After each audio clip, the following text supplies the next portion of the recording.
Ah, Tel Aviv, la ville fantastique et magnifique d'Israël avec ses plages absolument sublimes et magnifiques. Vous êtes là en vacances, ça fait déjà plusieurs jours et vous êtes en train de vous demander est-ce qu'il y a quelque chose d'autre à part les shawarma et les falafels dont vous vous êtes déjà gavé, la tahina vous a dégouliné sur les mocassins et je vous entends, vous êtes en train de vous demander y a-t-il quelque chose d'autre pour pouvoir assouvir votre goût pour la cuisine méditerranéenne? Eh bien là, justement, j'ai une très bonne proposition à vous faire.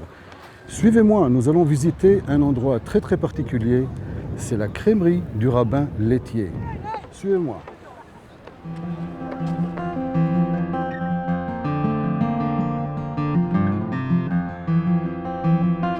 La crèmerie d'Eschen, appelée aussi la crèmerie du rabbin laitier, représente une ancienne tradition de berger passée de père en fils de la famille Cohen.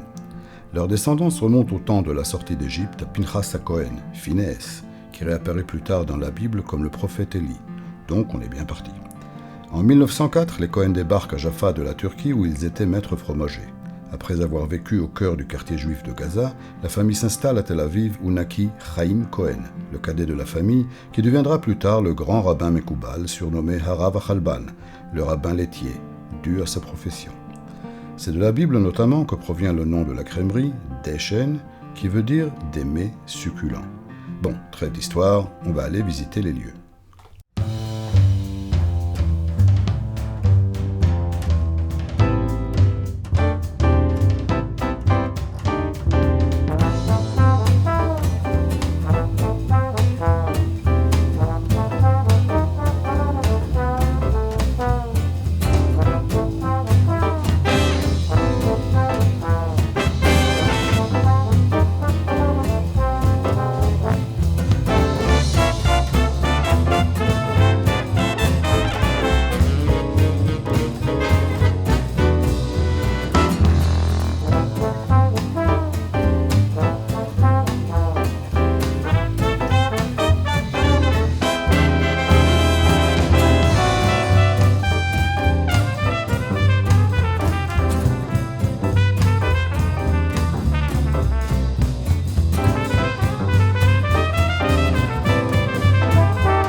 À côté de la crèmerie, la famille a ouvert un magasin d'usine.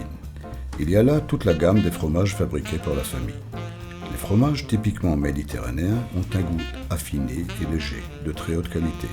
Ce sont des fromages israéliens faits avec du lait de brebis, de chèvre ou de vache qui n'ont brouté que de l'herbe de terre sainte, caressée par le soleil de la Méditerranée, et assaisonnée d'huile vierge d'olive qui ne pousse que dans la Galilée.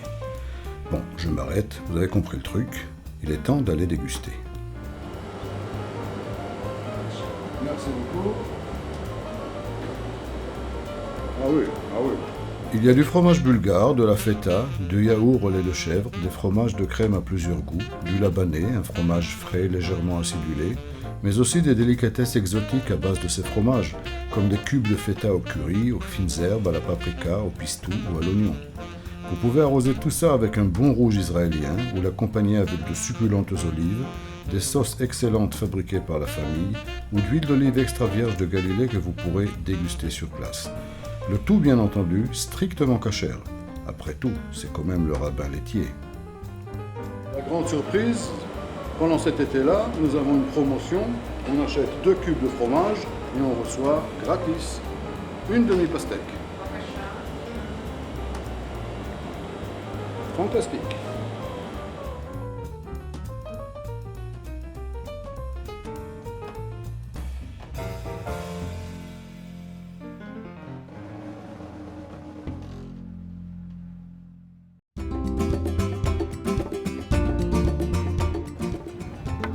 Alors voici le plat typique de la plage israélienne, la pastèque au fromage bulgare, un vrai délice.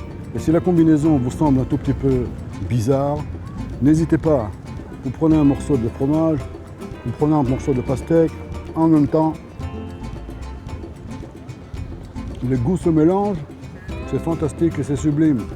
Et comme on dit chez Deschênes, Ichlou Tov, ça veut dire manger bien. Au revoir, bon appétit.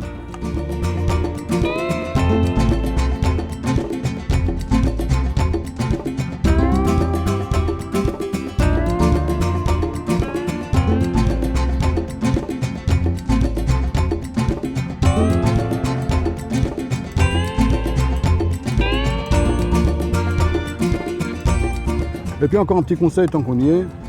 À 100 km d'ici au nord se trouve la ville de Haïfa. Je vous propose vivement d'aller la visiter. C'est une ville très très belle. Il y a les jardins Bahaï suspendus avec des panoramas magnifiques et des vues fantastiques.